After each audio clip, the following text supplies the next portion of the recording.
Assalamualaikum warahmatullahi wabarakatuh. Alhamdulillah, ala nikmatillah, wa syukurillah, wa la hawla wa la quwata illa billah, amma ba'du. Pada pertemuan kali ini, saya akan menjelaskan setidaknya dua hal. Yang pertama terkait dengan rencana pembelajaran semester untuk mata kuliah hukum pidana, kemudian yang kedua sekilas tentang dasar-dasar atau konsep dasar daripada hukum pidana itu sendiri.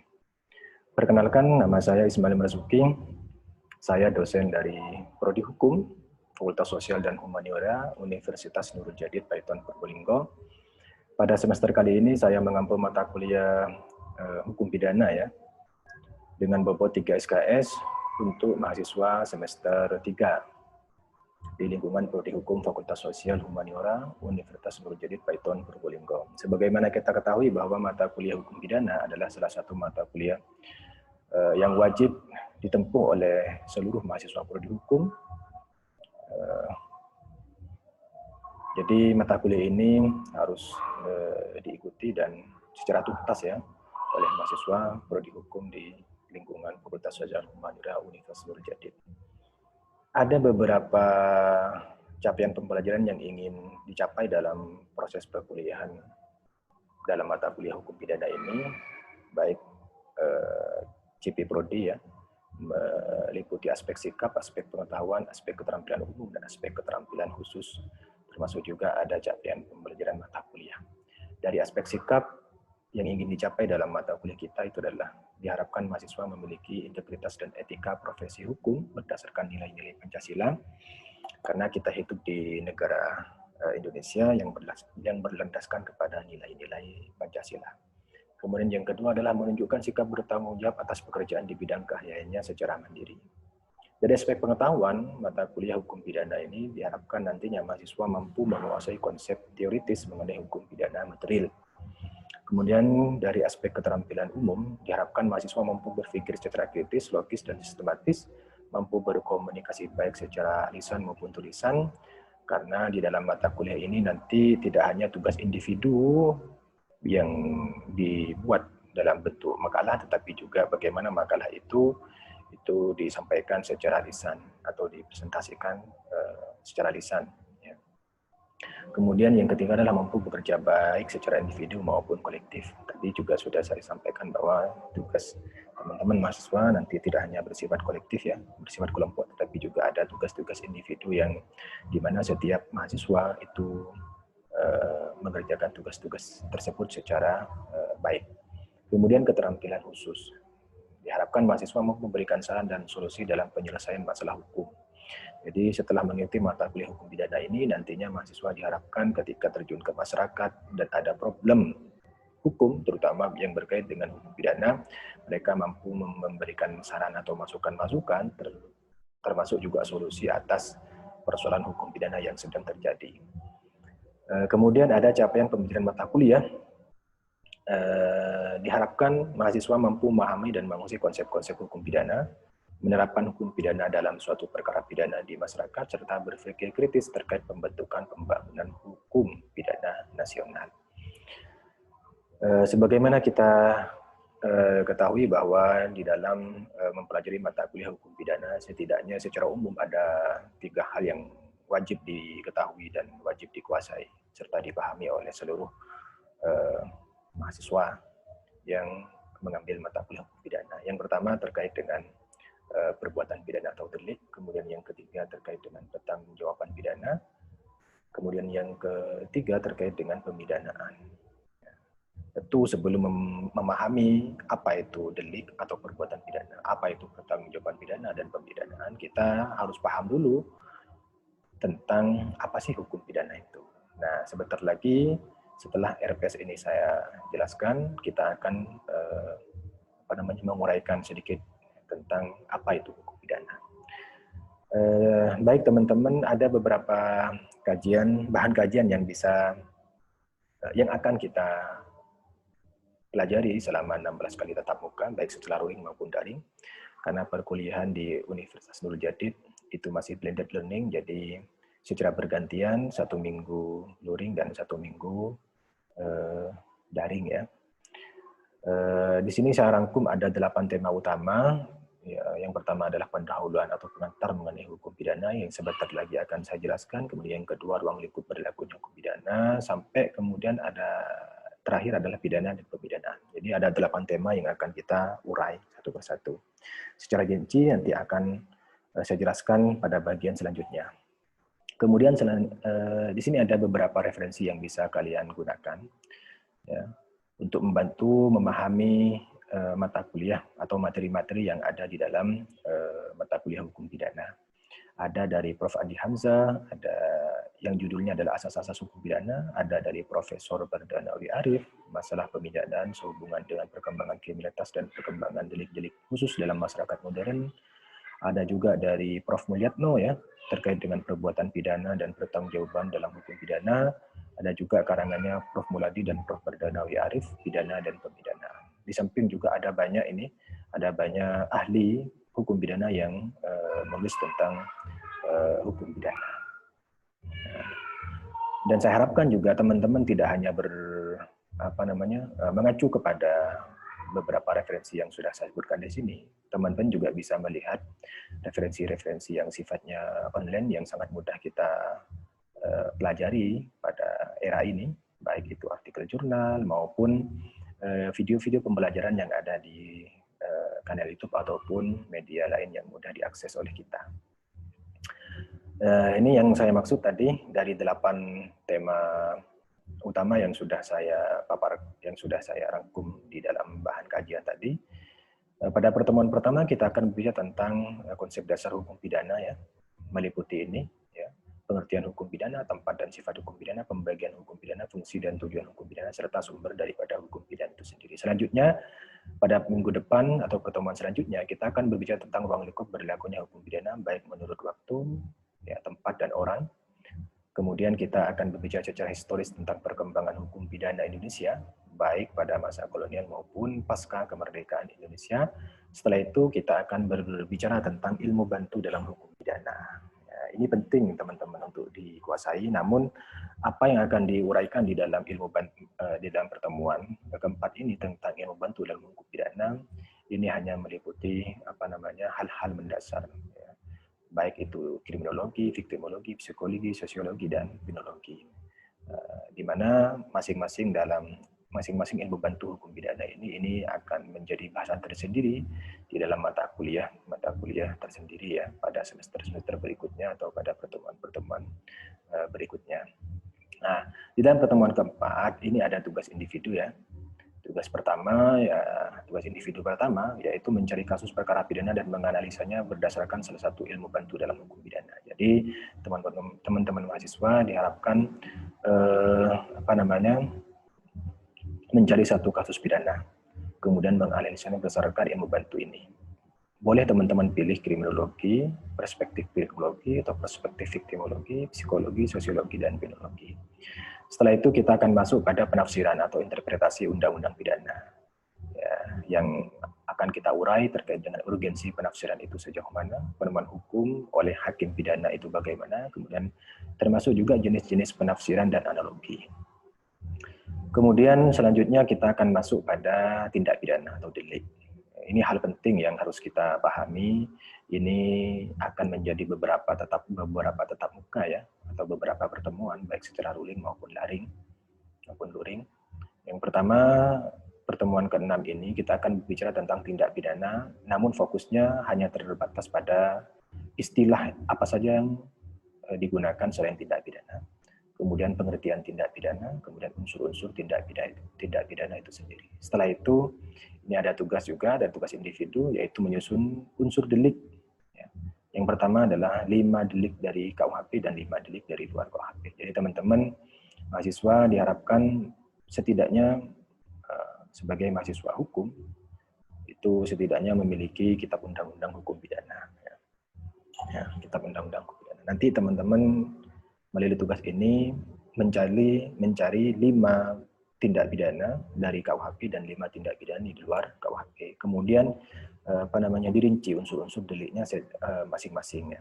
Setelah itu kita akan masuk ke tindak pidana lanjutan meliputi perumusan norma dan sanksi jenis-jenis tindak pidana. Di sini tugas teman-teman selain tugas kelompok yaitu membuat makalah ya dan mempresentasikannya, juga ada tugas individu yaitu membuat ringkasan tentang konsep perumusan norma dan sanksi pidana. Setelah itu kita akan UTS atau ujian tengah semester, di mana materinya meliputi pertemuan pertama sampai pertemuan yang ke-7. Ini salah satu bahan evaluasi apakah teman-teman mahasiswa dapat memahami materi-materi yang sudah disampaikan atau tidak. Selanjutnya kita akan masuk pada tindak pidana lanjutan, ya. Masih dalam masalah tindak pidana ya. Namun fokus yang akan kita urai itu adalah terkait dengan ajaran tentang tempat dan waktu tindak pidana dan ajaran tentang penyebab dari suatu akibat. Selanjutnya pelaku atau pembuat dari tindak pidana itu sendiri, yang meliputi manusia juga ya. Selain manusia itu ada korporasi dan perluasannya yaitu fogging dan delaming, di mana fogging itu kita pahami sebagai percobaan tindak pidana, sementara delaming itu adalah turut serta seseorang atau lebih ya, dalam tindak pidana. Kemudian selanjutnya adalah pertanggungjawaban pidana atau PJP. Ini juga akan menjadi beberapa pertemuan ya.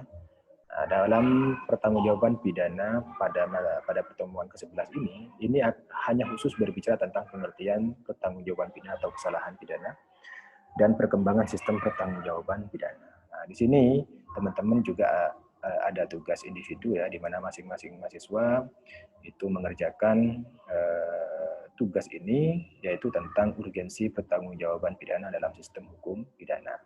Selanjutnya, PJP lanjutannya adalah tentang kemampuan bertanggung jawab. Jadi yang akan diurai adalah kemampuan bertanggung jawab. Seseorang dikatakan bertanggung jawab itu kapan? Itu akan kita urai di sini pada pertemuan ke-12. Selanjutnya adalah masih dalam lingkup PJP, namun materinya terkait dengan kesengajaan dan kealpaan, serta alasan-alasan penghapus pidana. Kemudian yang ke-14 terkait dengan pidana dan pemidanaan, meliputi pengertian pidana dan pemidanaan, teori dan tujuan pemidanaan. Setelah itu, kemudian kita akan masuk pada pertemuan yang ke-15, masih tentang pidana dan pemidanaan, namun apa yang akan diuraikan itu berbeda dengan sebelumnya. Pada pertemuan ke-15 ini, ruang lingkupnya berkait dengan jenis-jenis sanksi pidana dan tindakan, aturan-aturan pemidanaan, summon loop atau pembarengan tindak pidana, residif atau pengulangan tindak pidana, dan gugurnya hak menuntut serta kewajiban menjalankan pidana. Setelah itu kita akan melaksanakan UTS. Jadi dari apa yang saya jelaskan tadi, bahwa penilaian akhir dari mata kuliah hukum pidana ini tidak hanya meliputi tugas kelompok ya, tapi juga ada tugas individu, ya, kemudian kehadiran di kelas dan keaktifan kalian selama proses pembelajaran mata kuliah hukum pidana itu sendiri. Baik teman-teman, kita akan masuk pada materi yang pertama tentang hal-hal mendasar di dalam hukum pidana itu sendiri. Hal-hal mendasar di dalam hukum pidana itu sendiri. Kita awali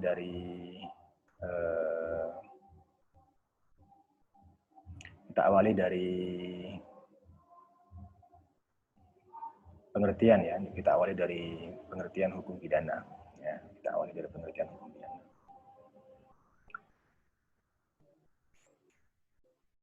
Pendahuluan atau pengantar hukum pidana, di mana hukum pidana secara definitif kita akan mengambil pendapatnya Simon di sini ya, yang mengatakan bahwa hukum pidana itu adalah keseluruhan larangan atau perintah yang oleh negara diancam dengan nestapa atau pidana apabila tidak ditaati. Kemudian yang kedua, keseluruhan peraturan yang menetapkan syarat-syarat untuk penjatuhan pidana. Kemudian yang ketiga adalah keseluruhan ketentuan yang memberikan dasar untuk penjatuhan dan penerapan pidana. Jadi menurut Simmons, hukum pidana itu adalah ketentuan-ketentuan hukum yang berisi larangan-larangan ataupun perintah, di mana di situ juga ada syarat-syarat. Ada syarat-syarat tertentu bagaimana menjatuhkan pidana kepada orang yang tidak taat pada aturan-aturan tersebut. Dan itu dijadikan dasar oleh negara untuk melakukan atau untuk mengimplementasikan sanksi pidana itu sendiri. Kemudian yang kedua, saya ambil dari pendapatnya Profesor Edi Hiraich ya. Beliau adalah salah satu pakar hukum pidana di Indonesia. Beliau juga dosen di Universitas Gadjah Mada, Yogyakarta.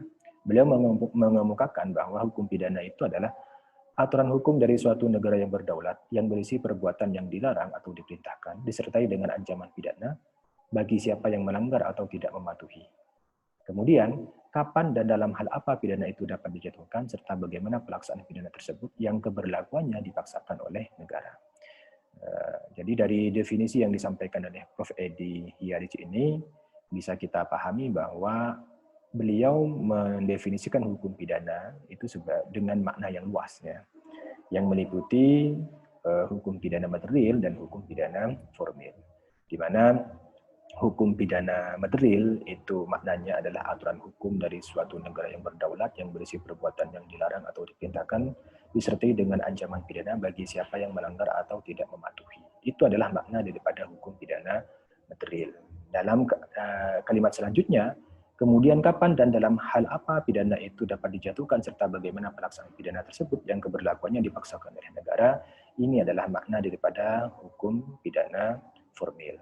Di mana hukum pidana formil itu bisa juga kita sebut atau semakna dengan hukum acara pidana. Jadi sekali lagi, apa yang disampaikan oleh Prof. Edi ini adalah meliputi hukum pidana material dan hukum pidana formil. Kemudian sifat dan tempat daripada hukum pidana itu sendiri, sebagaimana kita ketahui bahwa dalam ilmu hukum itu kita mengenal ada hukum privat dan juga ada hukum publik, di mana hukum privat itu adalah ketentuan-ketentuan hukum yang mengatur hubungan antar perseorangan atau antar individu dengan individu yang lain. Jadi jadi yang dirugikan itu adalah kepentingan individu tersebut dengan individu lainnya. Jadi tidak luas ya dampak ataupun efeknya. Sementara hukum publik itu adalah ketentuan hukum yang mengatur tentang hubungan hukum ya antara negara dengan individu itu sendiri.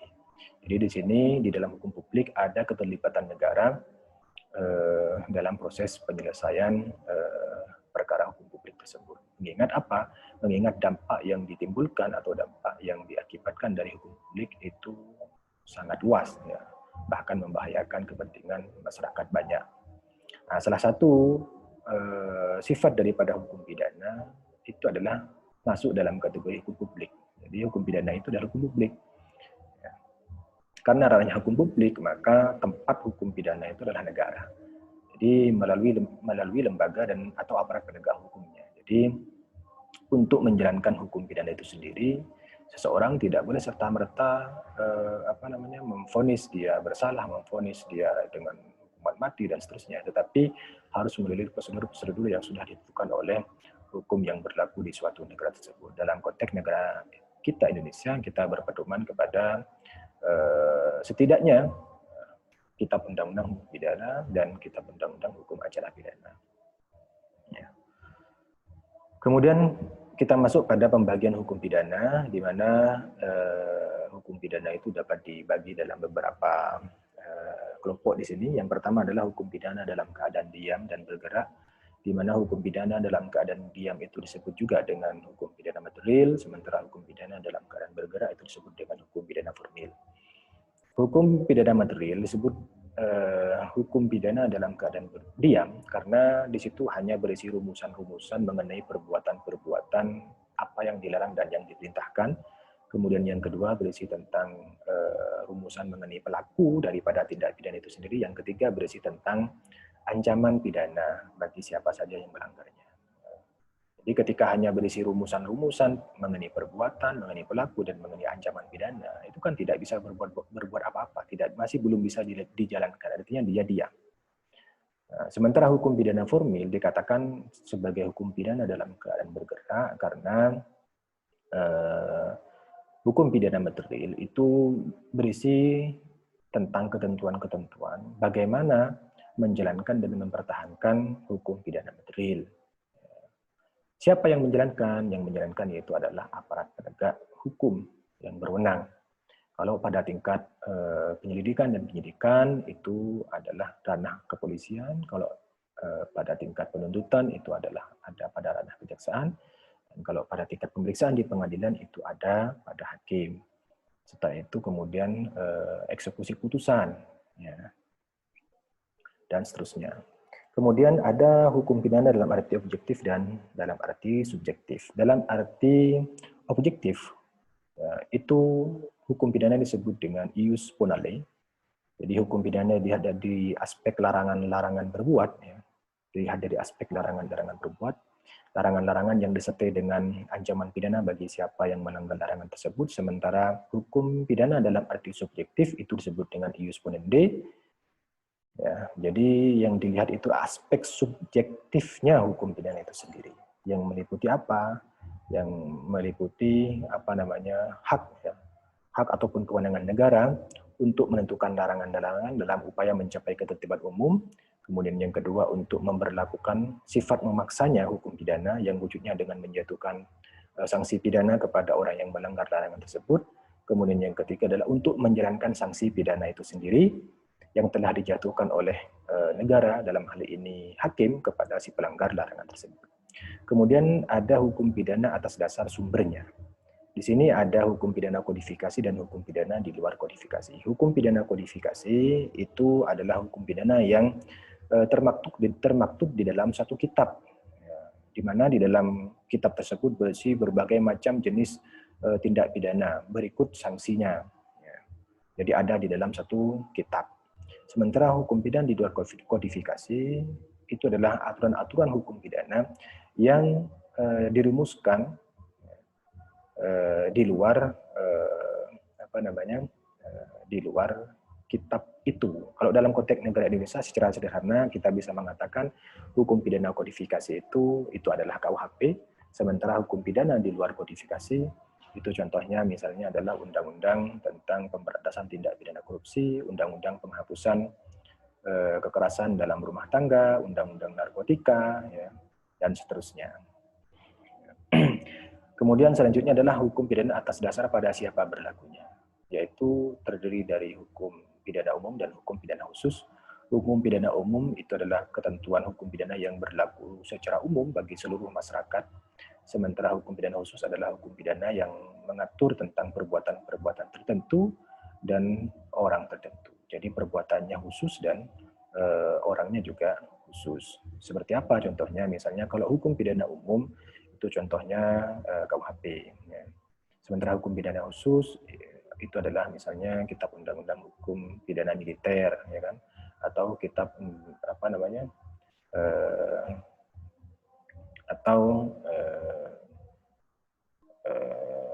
kitab undang-undang tentang terorisme misalkan, seperti itu. Itu perbuatannya khusus dan orangnya juga khusus. Selanjutnya pembagian selanjutnya daripada hukum pidana itu yaitu adalah hukum pidana atas dasar bentuknya, terdiri dari hukum pidana tertulis dan hukum pidana tidak tertulis, di mana hukum pidana tertulis itu adalah seluruh peraturan hukum pidana yang dibuat oleh pemerintah atau lembaga yang berwenang, baik di tingkat pusat maupun di tingkat daerah. Sementara hukum pidana tidak tertulis itu adalah hukum pidana yang tidak dibuat oleh pemerintah dan keberlakuannya biasanya itu terbatas, ya. Biasanya terbatas. Ini biasanya ada hukum adat, ya. Kemudian hukum pidana atas dasar wilayah berlakunya hukum itu sendiri, yang meliputi hukum pidana umum dan hukum pidana lokal. Hukum pidana umum itu adalah hukum pidana yang mengatur tentang ketentuan-ketentuan pidana, ya, yang berlaku secara umum. Ini biasanya disusun atau dirumuskan oleh pemerintah pusat, di mana keberlakuannya nanti akan diberlakukan untuk seluruh warganya, sementara hukum pidana lokal ini dibentuk atau disusun atau dirumuskan oleh pemerintah daerah, ya, baik di tingkat provinsi maupun kabupaten kota. Kemudian fungsi daripada hukum pidana itu sendiri meliputi fungsi umum dan fungsi khusus, di mana fungsi umum sebagaimana jenis hukum lainnya, hukum pidana itu berfungsi mengatur dan menyelenggarakan hidup masyarakat agar dapat tercipta dan terpeliharanya ketertiban umum.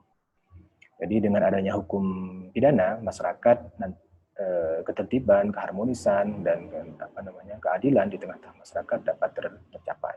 Sementara fungsi khusus daripada hukum pidana itu adalah melindungi kepentingan hukum terhadap perbuatan yang hendak memperkosanya dengan sanksi yang berupa pidana, yang sifatnya lebih tajam jika dibandingkan dengan sanksi yang terdapat pada cabang hukum lainnya. Jadi sebagaimana kita ketahui bahwa di dalam hukum pidana itu ada sanksi, ya, di mana sanksinya itu tentu lebih tajam daripada sanksi pada jenis cabang hukum yang lain. Makanya kemudian seyogyanya sanksi-sanksi yang ada di dalam hukum pidana itu dijadikan sebagai ultimum remedium atau upaya terakhir ketika sanksi-sanksi pada cabang hukum lainnya itu tidak membuat pelaku itu menjerah.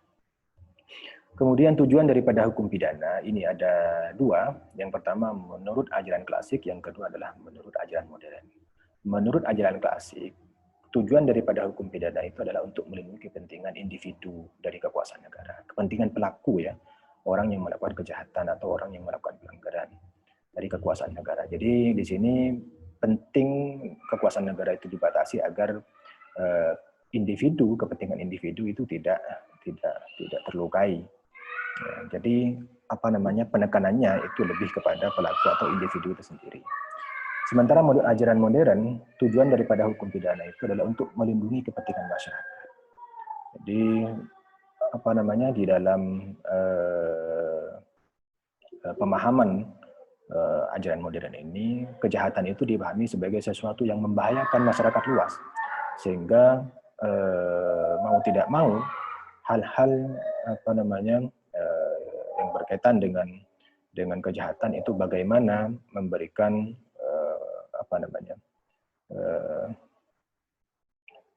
perlindungan yang sepenuhnya kepada kepentingan masyarakat. Kemudian selanjutnya adalah sumber hukum pidana itu sendiri. Ini sebagai materi terakhir di dalam mata kuliah pada pertemuan kali ini terkait sumber hukum pidana. Dari mana hukum pidana itu bisa kita gali? Yang pertama adalah tentu dari buku induk hukum pidana itu sendiri, yaitu KUHP, ya, Kitab Undang-Undang Hukum Pidana. Meskipun KUHP yang ada saat ini itu adalah warisan daripada Belanda, namun keberlakuannya masih tetap diakui hingga saat ini. Meskipun demikian, upaya-upaya untuk memperbaharui Kitab Undang-Undang Hukum Pidana itu harus terus digaungkan agar bangsa Indonesia itu memiliki Kitab Undang-Undang Hukum Pidana yang sesuai dengan nilai-nilai yang hidup di dalam masyarakat bangsa Indonesia sendiri, bukan warisan dari penjajah kolonial Belanda. Kemudian ada undang-undang pidana di luar KUHP. Ya. Jadi mengingat KUHP yang merupakan warisan Belanda itu tidak memuat berbagai peristiwa pidana yang muncul beberapa saat kemudian, ya. Karena KUHP itu kan produk lama, ya, sementara kondisi sosial masyarakat itu sangat dinamis, ya. Tentu membutuhkan tanggapan serius ketika terjadi peristiwa pidana yang tidak dimuat di dalam KUHP.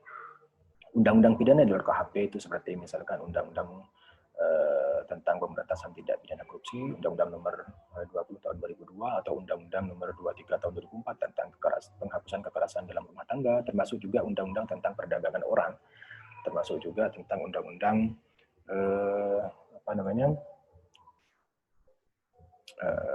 narkotika, ya, ataupun Undang-Undang tentang terorisme. Ada juga undang-undang non pidana seperti undang-undang perbankan, undang-undang lingkungan hidup dan sejenisnya. Di situ memang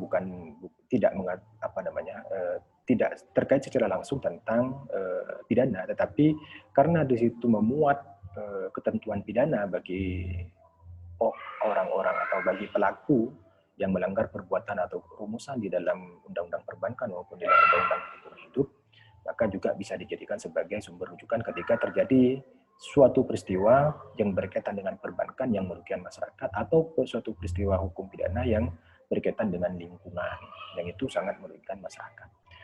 Pun demikian juga ada sumber hukum tidak tertulis, yaitu hukum adat, di mana hukum adat ini keberlakuannya juga masih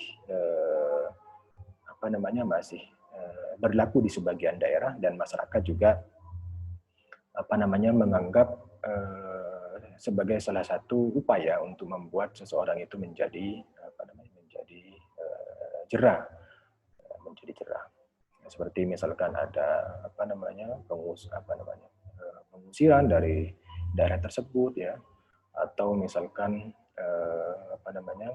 sanksi-sanksi materi yang lebih besar daripada apa yang termaktub di dalam hukum yang tertulis, dan itu oleh masyarakat dirasa cukup efektif untuk mencegah terjadinya tindak pidana yang lain ya di hari kemudian. Demikian teman-teman mahasiswa yang saya hormati, itu yang pemaparan yang bisa saya sampaikan, kurang lebihnya mohon maaf. Saya akhiri. Wassalamualaikum warahmatullahi wabarakatuh.